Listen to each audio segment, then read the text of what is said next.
I hope you have enjoyed the SmackDown SEO course. If you apply these methods, there is no doubt that your search engine rankings will improve. As long as you stay committed, there is no limit to how well you can do at internet marketing. What I have shared with you is enough information to dominate the first pages of Google in any niche. However, you will find that some niches are more competitive than others. As long as you are aware of what you are up against and plan accordingly, then you will be able to succeed.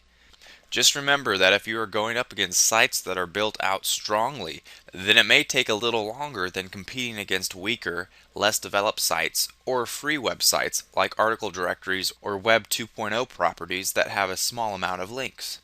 When you start searching for keywords, you may be surprised by how much low-hanging fruit there is available out there for you to grab and monetize. Putting in a little time and effort to build a nicely ranked site can bear a solid and steady stream of income for you each month.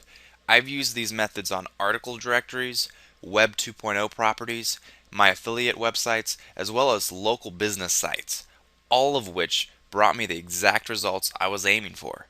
I hope you find these methods to bring you many positive results, and I look forward to hearing of your success.